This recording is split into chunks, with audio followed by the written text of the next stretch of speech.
All right. So this next panel, just housekeeping wise, also the last presentation did have CPEs, so we're posting the links and pinning those to the top. This next one does as well. It's a little bit different format wise. So let me introduce our two speakers and we will get them up on the stage here. This next presentation is, hey Jenny, values aligned investing in today's world. This is a topic, as we were preparing for this conference and talking to business managers, that's come up a lot. 2020 has been a wild year, a lot of stuff happening this year. And I think business managers and their clients have been reacting accordingly. And I think that's kind of spilled into really the investment space as well. So Jenny and Jay are going to speak to that. They both have a lot of experience working with business managers. They come more from the investment side of things. So Jenny, I won't run through your full bio. I think I'd rather let you guys introduce yourselves. But Jenny is a private wealth advisor and partner at Core Private Wealth here in New York City. Jenny's a real connector between people and, has been awesome. I was kind of telling her maybe some of the speakers we were lining up and she knows most of them. The team though at Core though is really fantastic. And looks like Jay's hopping on here. And they've really, hey Jay, focused on end-to-end philanthropic advisory, including values-aligned investing for the clients. And then Jay, who just joined us, is the co-founder and president at Ethic Investing. It's a tech-driven, sustainable asset manager. And he works closely with Jenny and other advisors and clients to help them define a sustainable investing strategy. So I'll let you guys take it from here. Maybe introduce yourselves a little bit more, and it's all yours. Great. Thank you so much, Matt, and thank you for including us in such a great virtual conference today. We're really excited to participate. You did a great job of teeing up me and Core, but just a little by way of background. Core Private Wealth is an independent registered investment advisor that I founded with 4 partners in June of 2018. We had spent a number of years, all of us, in running a wealth management business inside of the large bank platforms, and made the decision to form an independent RIA, just over 2 years ago now. And we did that for a number of reasons. We felt like we really wanted to create a firm and create a platform that would be able to uniquely serve the clients that we work with and that we want to work with. And a huge part of our client base is in this world, is in the entertainment world, in partnership with the business management community.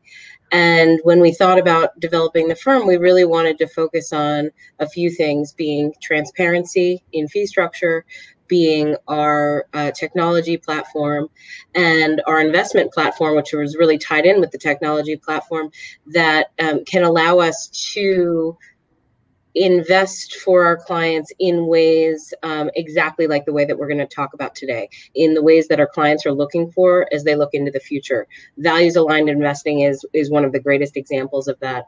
In the world that we're living in today, it is very, very common for our clients to want to talk about how do the investments that I am making in my portfolio align with the way that I think about the world. What am I doing with my dollars as I'm putting them in my investment portfolio, and is that at odds with the way that I think and the major issues that are sort of facing our world today, whether that be climate change, whether that be racial justice, you name the issues that are top of mind for all of us as we navigate this world. They want to see that their investment portfolio reflects with their views on these things. So shortly after founding Core in 2018, I met Jay Lipman.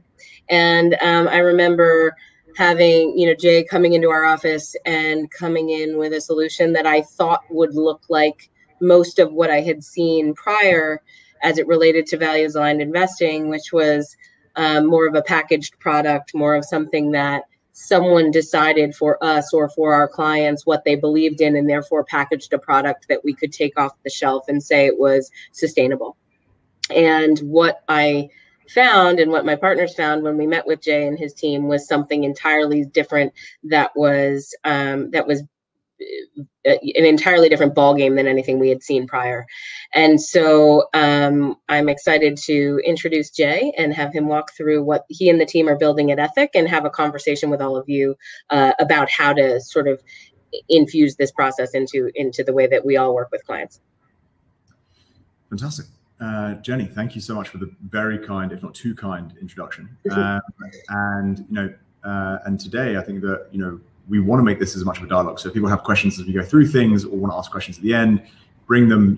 We, Jenny and I, work very closely with the business management community to help your clients do exactly what we're talking about today, which is to define their values and then align those portfolios with those values, such that you as a business manager can connect with them around the things they're asking about. Now, as Jenny noted, one of the things and one of the pieces of context coming into this call today is just 2020, right? The things that have happened this year and the questions that we have seen so many business managers that we work with get asked, right?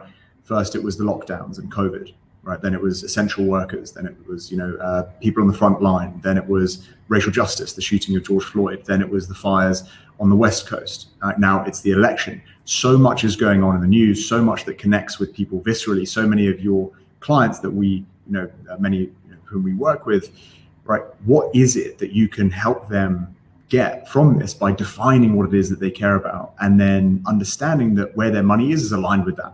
Because before we jump into too many details about this, really just understanding that everyone has a footprint, right? And that footprint can be the things that we consume, the things that we buy, the things that we donate to. It can be how we vote, it can be our political footprint, but the way that we spend our money and invest our money is a massive component of that. And aligning that is a very powerful way to essentially have an impact along the lines of the things that we prioritize. So a little bit of an introduction on me before we jump into a little bit more formality on the materials. And I'm one of the 3 co-founders here at Ethic. I work with a lot of our strategic partners like Jenny.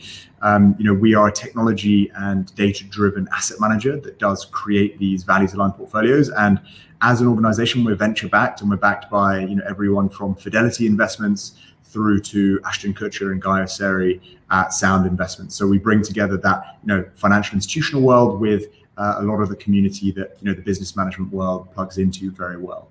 And so for the purposes of today, we do have a little bit of materials and we have a little bit of a demo, and it's going to be Jenny and I walking through what the experience is very often like for the business management clients that we typically work with. And so while I get that pulled up, Jenny, is there anything else that you wanted to add while I just get the share screen working? No, I mean, I think one comment I would just make about the unique nature of the process we're about to go through is that I think that Ethic and team have really identified in a way we'd never seen before some of the interconnectivity between all of the issues that are timely today, like how connected racial justice is with climate change, and you name the issues and how interconnected they are, and that's the piece that I think is really powerful about what we're about to go through. Yes, and Jenny, can you confirm you can see my screen? I can.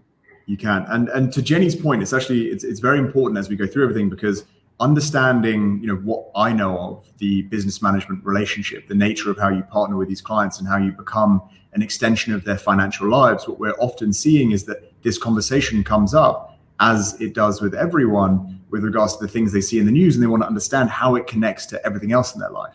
And being able to have that confidence in talking about these things, being able to have that confidence in talking, as to Jenny's point, about the connection between climate change and racial justice, and showing that client the insights based upon that, is what really elevates, or we try to elevate what it is that you're doing to really have almost like a sustainable concierge or an impact concierge, such that you have that offering as an addition to what it is that you're currently doing. And so as we look at Ethic, we've talked about what it is that we do, how we essentially create these investments that align with the values of the client. Our goal and our mission here is to accelerate the global transition to sustainable investing. And we talk about this idea of impact investing. And I think that we're going to step back a moment and discuss, what is this idea of impact investing? And so it does cross so many different asset classes. And as you as a business manager, you have to be keeping an eye on the entirety of the financial life of a client. We don't want to dive too much into one specific asset class for any client here, because that's not the most valuable thing for you. It's really understanding what we mean by, aligning investments with values, right? Having impact with our investing. And really there's two primary components to any impact investment.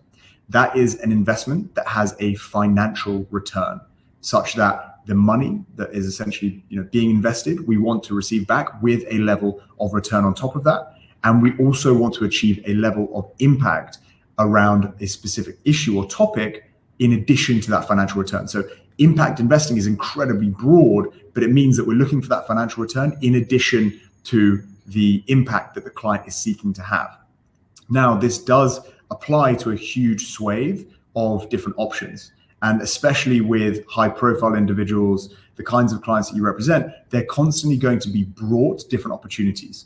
Everything from donating to a charity, which is what you're going to see here on the right, which is philanthropic, which does not achieve that return of capital, right? That's a philanthropic endeavor that seeks to just achieve 100% impact, all the way through to, on the left, when you're getting a client presented with an investment opportunity that is not achieving impact. Right, that's a financial only outcome.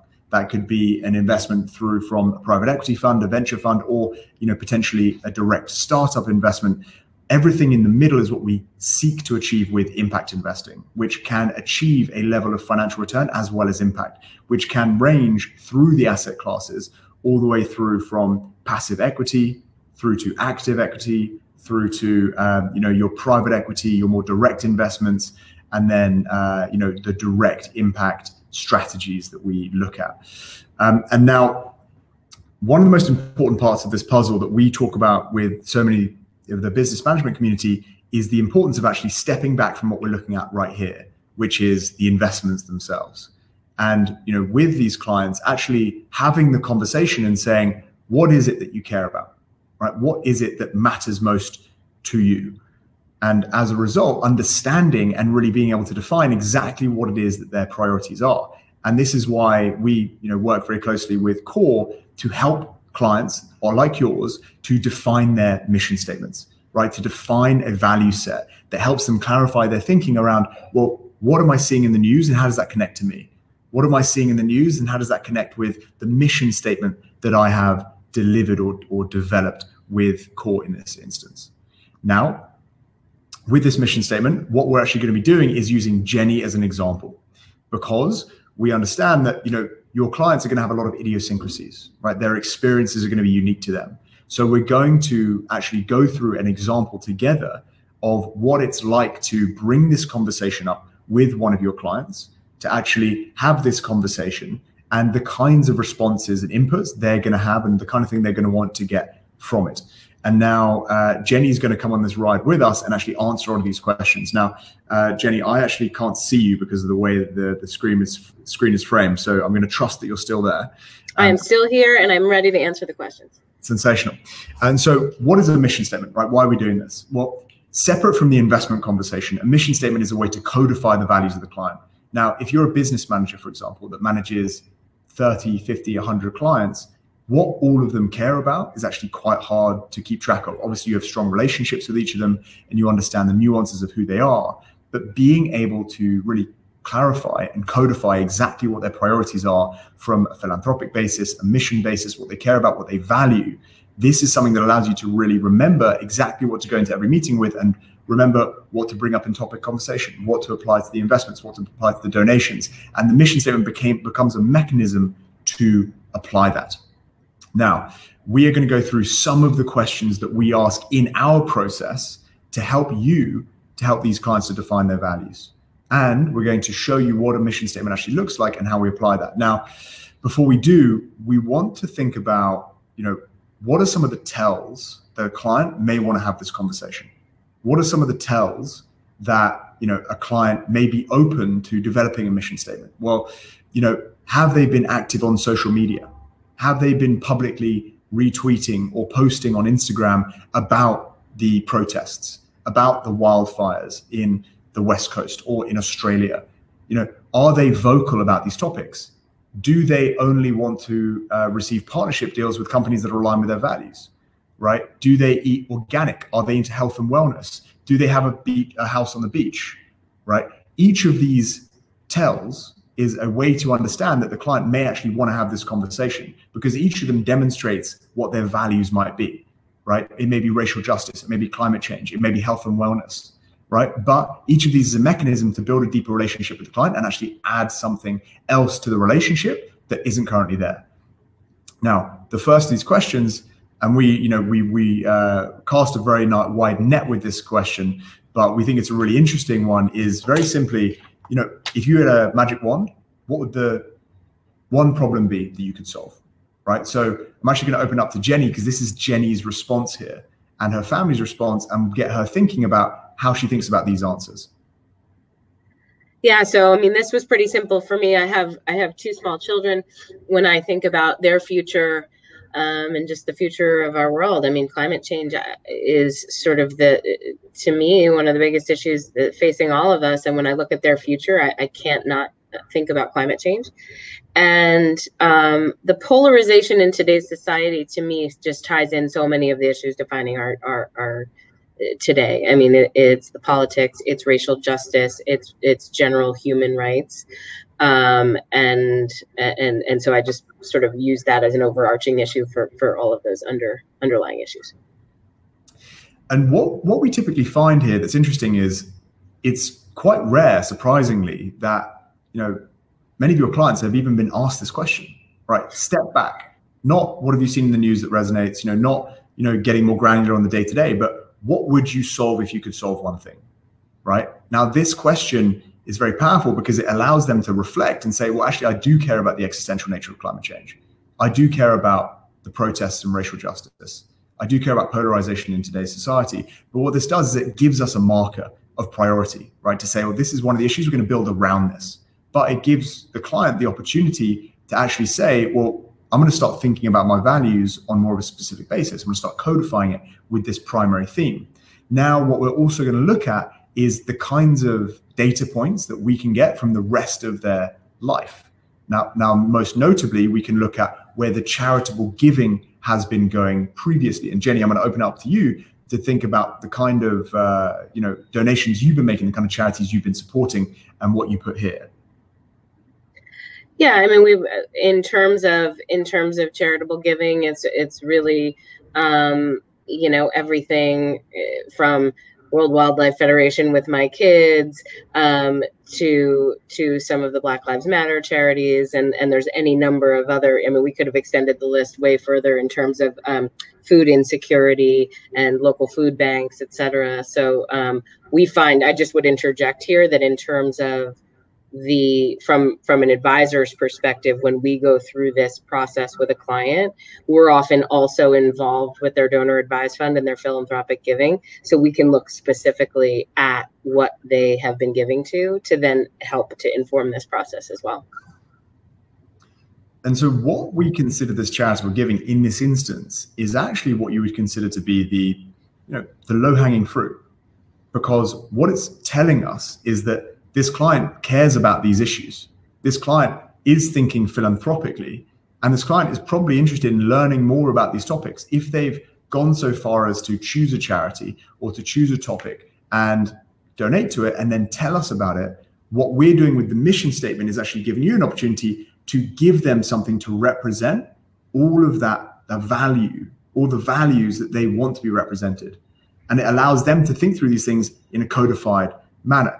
Now, what we're showing you are just two examples, right? The magic wand and the charitable giving. We have a huge amount of other questions that we ask through something that we call the values mapping exercise, but we don't want to go through the entirety of the process. We're trying to get to the fun parts. Now, the product of this is that mission statement, right? Is something that you as a business manager can hand to the client so that they know what their values are, right? So that they can actually communicate potentially to their communities, potentially to their families, or just to themselves exactly what it is they do prioritize. Now, in this instance, what we've done with Jennie, we've developed her the Sower's family mission statement, right, which prioritizes these 5 pillars. And what these are essentially goals, right? These are what we're trying to achieve for this client in the long term around the values that they prioritize most deeply. And Jennie, I'm going to ask you, how you felt when you received this and what the kind of priorities were and how this has changed over time. But yeah, how did you receive this with your family when you first got it? Well, I think having, again, it goes back to the interconnectivity we talked about earlier. I mean, having these laid out in this pillar form. I'm a financial advisor, so I love organization and compartmentalization. So being able to see everything in an organized way was a great starting point, because it makes it very logical alongside the things we've already talked about philanthropic giving or consumer behavior or what have you. But then for me, the real power in this is what comes next in terms of the interconnectivity. Yes. And so these underlying issues, these 5 pillars, they become the goals, right? So as our clients look to what they want to achieve, these goals become the point B, right? But how you actually achieve those goals, this is where impact investing becomes very important. Because if you don't put a plan together to actually achieve climate change or racial justice and look at the systemic nature of these issues, then you can't actually ever achieve it. And you're just going to be playing lip service, right? So this is where the client starts to actually get really excited. Because once you look at the underlying sub-factors within climate change and the underlying factors within racial justice, and you see how, to Jennie's point, they interconnect, this is where the clients start to get really excited, because they feel like they are learning something, right? Now, what we can do is actually look at the sub-factors within these components. Now, as you start to think about impact investing, as you start to think about helping clients transition more of their investments to be aligned with their values, it's these underlying sub-factors that are going to get the client the most excited. And they're going to get the client thinking about the realities of what it is that actually matters to them. An example with racial justice is we don't just want to look at the surface level. Now, with impact investing, if you want to do it properly, you have to think about the systemic nature of the issues the client wants to solve. So with, again, racial justice, we want to look beyond factors like diversity and inclusion, which are very important, but there are systemic issues that must be addressed in order to actually solve the problem of racial injustice in this country. For example, waste, right? Waste may seem somewhat innocuous and somewhat separate to racial injustice, but due to historically racist redlining policies from earlier in the 20th century, right, what we have are communities, specifically communities of color, where industries are able to move into those communities at will, whether they are coal-fired power plants, waste energy production, manufacturing, that are able to produce air and water pollution at will, because those communities do not have the political or economic will to push those industries out. Right? Now, what we're doing is we're educating the client, and this is where they get excited about saying, well, if the client cares about racial justice, they actually care about pollution because of that historically racist redlining policy in the 50s and 60s. And that is where the client starts to feel educated and start to say, I can actually understand more about my investments because you're connecting it to something that viscerally connects with me. And this is where, we work so closely with business managers to provide those insights, provide those lessons. And in many instances, the clients want to be vocal about these topics, want to be advocates for these topics and want to talk about them publicly. And, we can provide that information such that they're able to do that. Now, as we drive forward, we've got, educational components here. We don't need to see any more of my face, but education is such an important part of this. And with regards to clients beefing up their expertise around impact, it's about providing them educational content. We don't need to go into this one right now. But giving them access to content, access to information that allows them to become a mouthpiece for the things that they care about. And now the final thing that we're going to talk about here is how you actually move from a mission statement to a portfolio. And within the context of a business manager, what is the process, or the life cycle of this that's going to matter most in your relationship with the client? Well, the values discovery piece is something that we've talked about, right? This is that mission statement development. This is helping the client to define exactly what their values are, but not only to look at where point B is, right? Look at the destination, but also to look at how we're going to achieve that. And that's those sub-factors, right? That's looking at racial justice and saying, if we're going to align your portfolio with racial justice, what are we thinking around things like waste, things like air pollution, things like water pollution, as we discussed? Now, what's very important, and we're going to go through this when we go through a bit of the technology, is, for your clients, if they go through the process of wanting to align their investments to their values, a huge part of this story is reputational risk, right? If they're out there and they're advocating for against deforestation, they're advocating against climate change or racial injustice, they do not want to be publicly exposed or even privately knowing that they are invested in companies that are directly not aligned with the goals that they're advocating for. And this is why knowing what you own is so crucial. We call that the health check. And we found this process, especially within the business management community, to be absolutely crucial, because everyone should know what kind of reputational risks may exist in their portfolio as it pertains to the things they're talking about and where their money's invested. So we're going to look at that together. Yeah, so, as it relates to that, I mean, this is an area where when I talked about when we first met Jay and his team a couple of years ago, that this really stood out to us in terms of the level of data and the amount of data that you all have put together that allows us to go through that process with a client to sort of take these interconnected issues and take deeper and broader data than anyone else has to analyze companies through this customized filter to then determine which companies make sense for the portfolio and which don't. That's really the power that you'll get into when you go into a demonstration a little bit, that even we'll have clients, I'm going through one right now for a client who has very specific views about how she wants her portfolio to look. Her primary issues are social justice focused, and she's already been in some securities that were sort of marketed to be sustainable. And we can actually look through to the individual holdings of those funds and see whether that's actually the case based on her specific values, not based on what someone else decided her values were.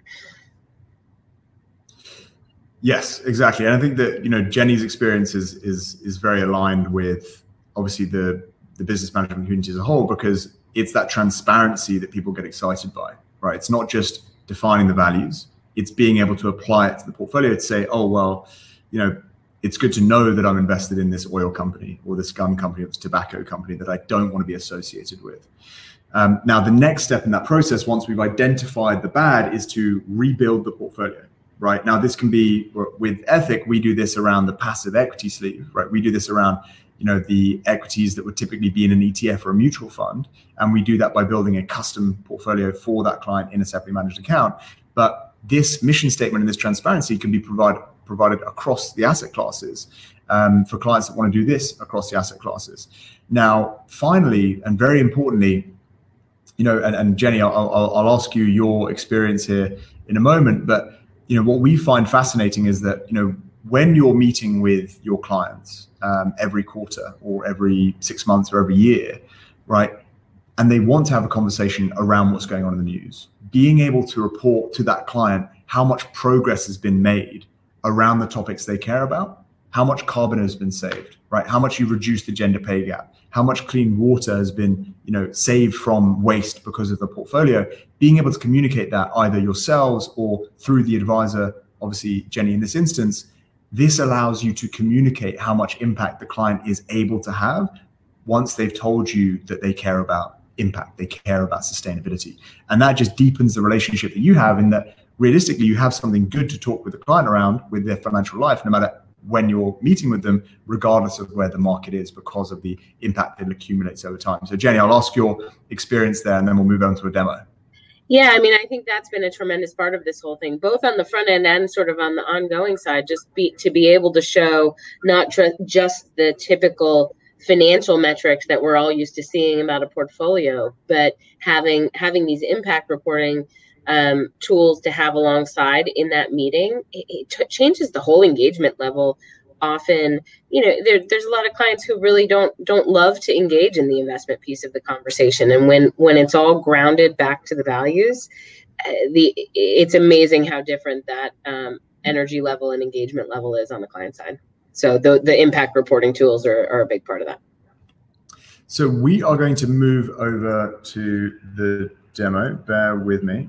Oh, no, we've gone into a black hole of... a black hole there. Are you able to see my screen? Yes. Great. Now, as we talked about, right, we want to give the client the ability to understand and define their values. Now, this is the Ethic platform. This is our technology. Now, we're going to actually look at more dynamic versions of what a health check means, how it connects with, business management style clients and the kind of things that they connect with, giving that transparency, and then finally actually building a portfolio that reflects what it is that they value and they prioritize, and ultimately the impact that that portfolio is having. And Jenny, just out of curiosity, are you able to see me? Yes, I'm able to see you. Yes. Okay, because I can't see you and the demo. Okay, perfect. Just curious, so I don't do anything silly. Okay, so the next step is to look at this mission statement, right? This is a sample client, an example, $3.5 million account, but the mission statement we developed in this instance, this is the Gibson family. This is an example, but the mission statement are these 5 pillars, right? Climate change, clean water, women's rights, health and wellness, racial justice, right? These are the pillars that are prioritized by this family or this individual that they want to then understand more about. And a huge part of this, and especially with the business management community, is education. And Jenny's been a huge kind of advocate of this tool, in part, we believe, because the ability to dig into what the client wants to kind of choose their own journey around. Because as we look at the pillars, you can understand the sub-factors that plug into that. With regards to climate change, it's more linear. Greenhouse gas emissions, fossil fuel industries. Clean water, again, it's more linear. Water pollution, fossil fuel reserves. But as you get into things like women's rights, this is where we really want to help the client to think through how they want to solve these problems, right? So, for example, one of the topics that we're focusing on today is how impact investing connects with the everyday world around us. Well, there's a huge focus through COVID and through the I don't want to draw, don't want to predict anything, but the previous lockdowns and what is likely to be the next round of lockdowns, what impacts that had on women, right? Because we had a lot of questions around that. Well, if you look beyond simply the diversity policies and the policies for women in the workplace, and you look beyond that to, let's look at firearms, right? During the lockdowns, there was a huge surge in domestic violence as a result of women being forced to stay at home with domestic abusers and violent spouses. And if there was a firearm in the home, it's 5 times more likely that that domestic violence incident is actually going to be fatal, right? So that's why when you look at something like women's rights, you connect it to firearms. So as a business manager, when you're looking at the impact investments that a client might want to make, if they care about women's rights, you look beyond the obvious and say, is there women on the board of this company, which is an important data point, but it's not the only data point. And you look at all the interconnected nature of the issues that the client might want to learn more about and help them understand that, well, this company actually distributes firearms. This company actually does logistics firearms. I don't think you want to be invested in it. And it helps you to help them avoid companies they're not proud of, but also companies that might be a reputational risk that counter the narrative that they're vocal about. And so as we dig through these, you can see the underlying sub-factors that connect to each of these issues. And again, we want you to have the confidence to talk about these things, especially as you start looking at impact investments across the asset classes. What this mission statement becomes is a mechanism for you to be able to actually communicate and understand to the client why they may not want to make a certain investment, why they may want to think more deeply about an issue like racial justice and how it connects to things that weren't necessarily as obvious, right? Again, we've got exploitative products, right? Predatory lending, right? These financial institutions that intentionally advertise and market their products, their financial products, to communities of color that may not have as high a level of financial literacy and as a result are more likely to be pushed into poverty as a result of these predatory practices, which was the case in 2008, 2009, right? They don't want to be invested in those if they care about racial justice, but making that connection is very important. And again, we looked at water and waste in the previous examples, and we're going to show you how all that interconnects. Jenny, I'm going to ask if you've got any examples here that jumped out to clients in your experience, that have been getting into impact investing that really wanted to learn more about the underlying issues and things that they've continued to ask about in the future. I mean, I think some of the biggest ones, you're asking some of the ones that were the most eye-opening and maybe not the most intuitive. Is that what you're asking? Yes. Yeah. The ones that, clients have really kind of thought deeply about and been surprised about, but then, been very, honestly happy to I know. think honestly, it's some of the ones that you just covered that when clients are thinking about, in particular, racial justice and human rights, that if you care so deeply about those issues, how interconnected those are with issues that we might traditionally put more in the bucket of climate change and waste and pollution, and how prioritizing both of those issues has a lot of crossover in a couple of key categories. I think that's one of the biggest eye-opening factors that for some people say, wow, this is an aha moment for me. And other people say, oh my gosh. I mean, you and I were in a meeting where someone said, thank you. This is the first time someone finally gets that like, I view these things are connected, and they actually are. And you're showing that they are. So. Actually, a really good example that reminds me of one of the meetings that we've had together is, I think, especially if people have communicated publicly through social media in interviews about certain issues, a good example actually being Flint, Michigan, right? The lead in the drinking water in Flint, Michigan, and how that is just another example of systemic racial injustice. Well, there are companies that are contributing to that problem. There are companies that are actually polluting water with elevated lead levels, but the people don't know, number one, that connects to racial justice, but also that's in their portfolio, right? So this is a mechanism to give clients that ability to actually understand exactly what it is that matters to them, but also where the risks might lie, because you can communicate to them in a simpler way. And this is actually a very powerful mechanism for doing that, which is the visualizer, right? The ability to look at something like, racial justice and see how it's connected to this multitude of issues, and then being able to actually look at waste, for example, and say, well, with regards to racial justice, hazardous waste disproportionately affects vulnerable communities, especially communities of color, and Flint, Michigan being an example of that. And then obviously we want to make this actionable, which is why the next step in this process is to provide transparency based upon this information. And so as we think about high profile individuals, as we think about the kinds of individuals that simply want to know that their money is in line with the things that they believe, right? Transparency is the most important part of that. And this is why I think, with your community more than any other, this tool has been so powerful and so important. It's the ability to provide that individual transparency around the issues that they care about. Now, this is what we call a health check, which is giving us essentially a look through of a client's existing holdings. So if, one of your clients has money with a certain asset manager or money manager, we want to be able to get a look through the portfolio to say, all right, well, this is what fits your values and this is what doesn't. We're diagnosing the problem. You don't necessarily have to act on it, but you should know that you're invested in this company while you're talking about that publicly. You should know that, you're invested here, but we know you donate to this issue, which is actually trying to solve a problem that company is creating. And what we do here is actually dig into the issues, dig into the companies themselves. And so we're actually going to look at the flagged holdings, right? Which companies are failing for racial justice, women's rights, climate change, health and wellness. And again, the interconnection is looking beyond the most obvious components and saying, well, with racial justice, what are the issues that connect to this, right? Greenhouse gas emissions, product quality and safety, fossil fuel industry, right? So product quality and safety, how does that connect to racial justice? Well, Facebook, for example, why is that important? Data privacy and security. So if a client cares about women's rights or racial justice, or actually a really good example, and Jenny, we'll use this example together. If a client prioritizes LGBTQ issues and comes to you and says, this is a value that really matters to me, I want to invest in a portfolio that aligns with that, it's somewhat difficult to think linearly about which companies are doing good or bad for that community. But if you think about data privacy and security, for example, we had, and Jenny and I actually had an example of this together with a client who was, actually, Jenny, I'll let you set the context and then I'll explain the story.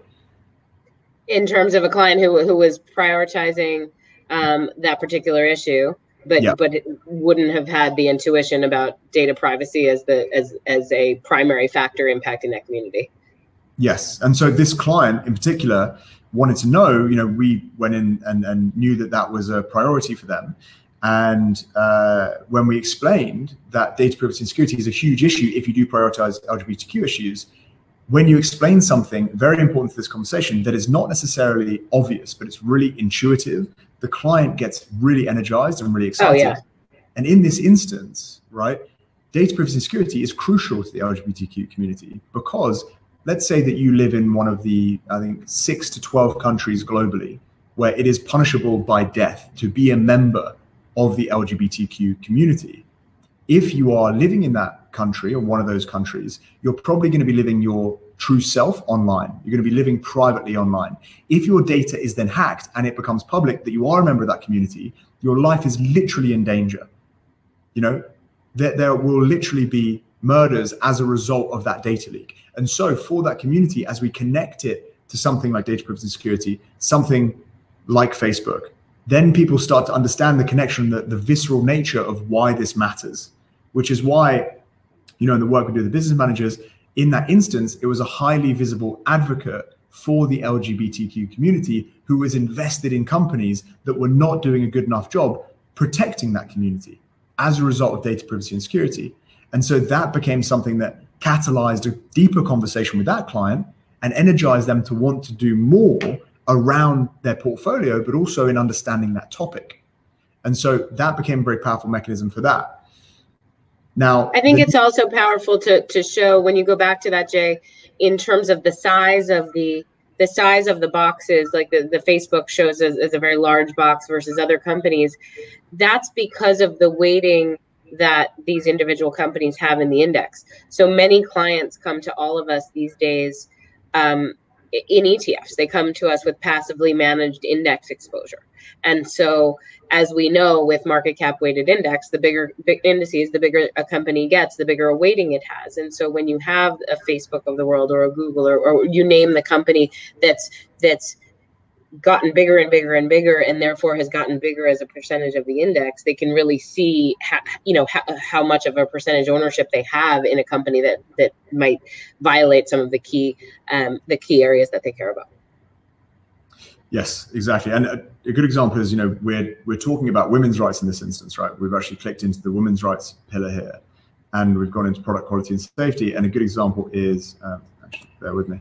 A good example is, just reloading this. Forgive me. We're actually diving into women's rights. A good example is Johnson & Johnson, right? Let's look at product quality and safety. Johnson & Johnson, because of product service and safety failures and product service management. Now, let's say you have a client who is a mother, a client who, or just has children, or is a public advocate for health and wellness or for organic products, right? One of the things that Johnson & Johnson is failing here is product service and safety, because their baby powder was carcinogenic for about 7 to 2 years, right? Well, this provides them the transparency to know that that risk is in their portfolio, that potential reputational risk of that connectivity is in their portfolio, and they may not want to be invested in it once they get that transparency. And so this shows, you know, how it connects to whatever it is that the client is doing in their everyday life, what they prioritize, how it connects to those values.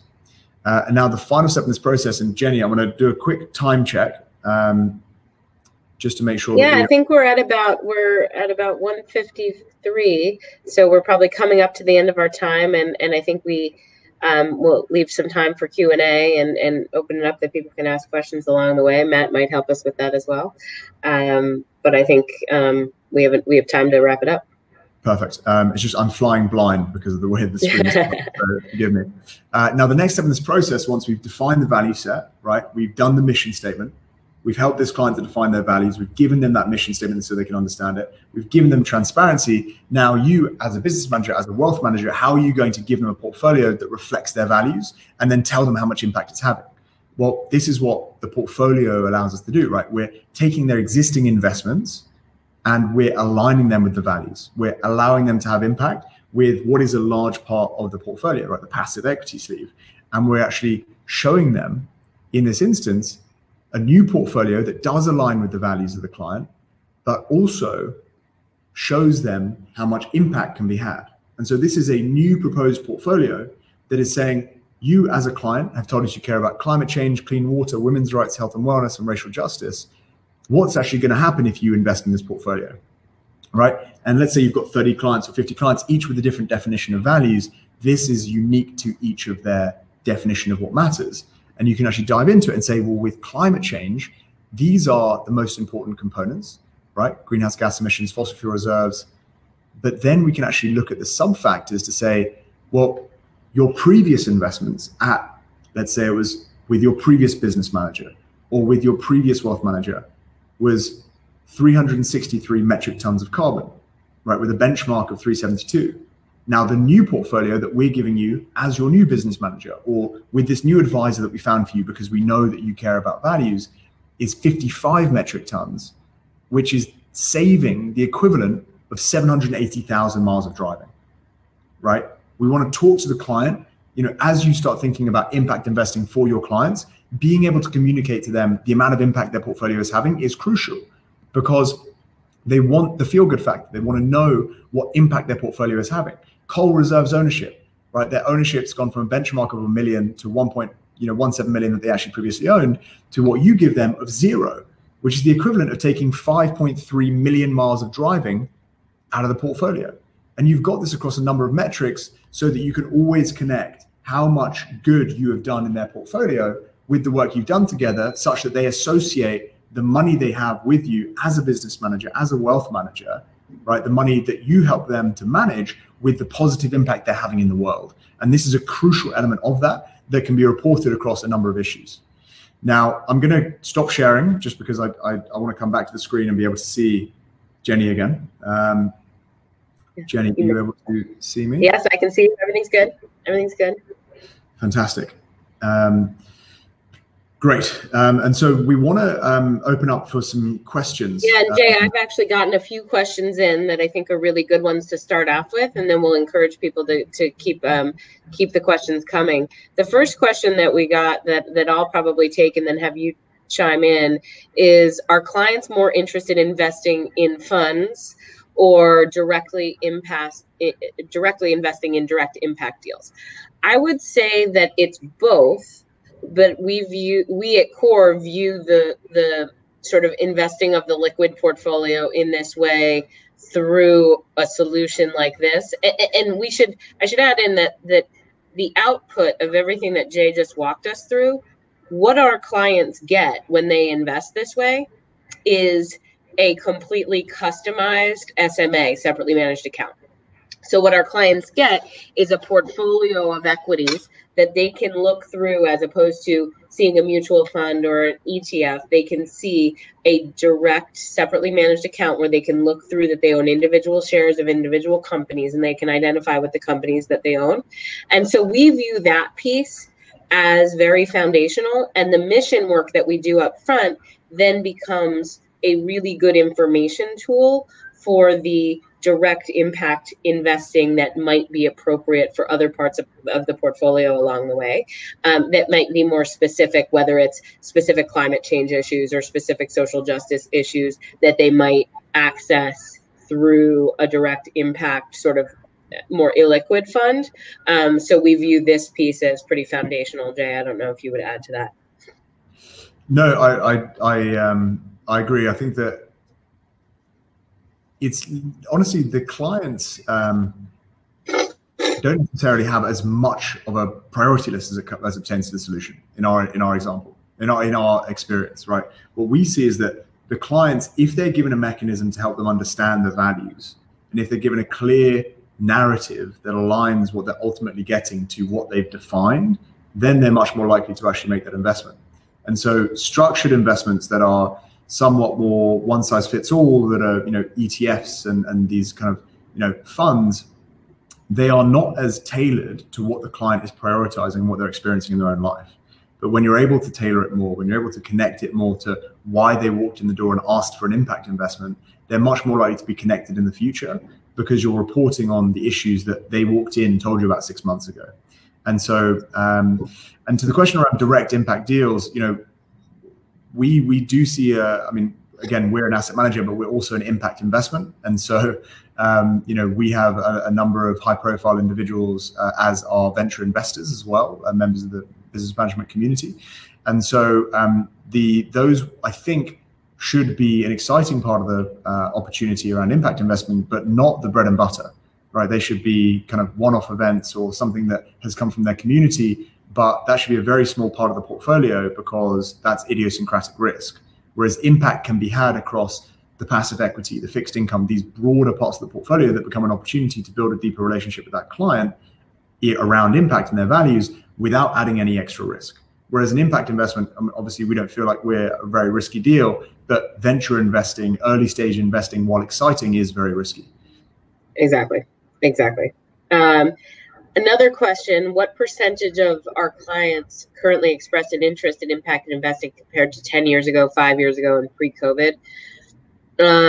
I can't give you direct percentages, but I'll give you just anecdotal. It is more and more every year, every month, every day. We expect that to continue. I think that ties in something with what Matt mentioned to us about a poll that he did of the group here in terms of something that you guys are really looking for. I think all clients are looking for transparency, and we're all looking for transparency. We're looking for transparency in our daily lives as consumers, and our clients are looking for it as investors. And so the demand for understanding exactly what I own and why I own it is something that we do not expect to slow down, and we really are happy to have the tools to be able to show that in a really good way, where you know exactly what you own, and it is logical based on what we know about your goals and objectives and what we know about your values.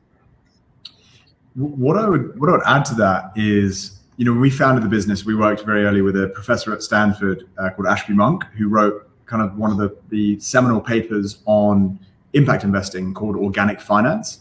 And this was that, what created the organic food movement, right? 20 years ago, like, there was no Whole Foods, like no one could spell acai, no one could spell quinoa, but now there's organic food everywhere. Like, what created that huge movement of demand for organic food? It wasn't people 10, 20 years ago putting their hands up and saying, I want exotic organic foods.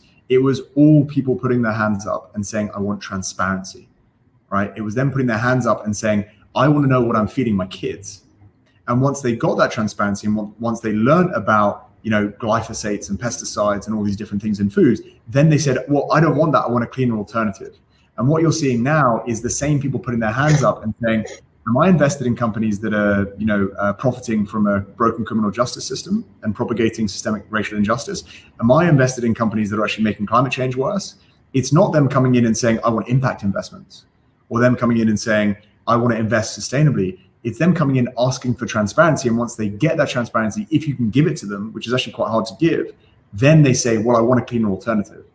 Once you show me where I am, I don't want to be in that. Give me a clean alternative. And that's why we see so much more demand, is that demand for transparency leads to an increase in demand for impact investing.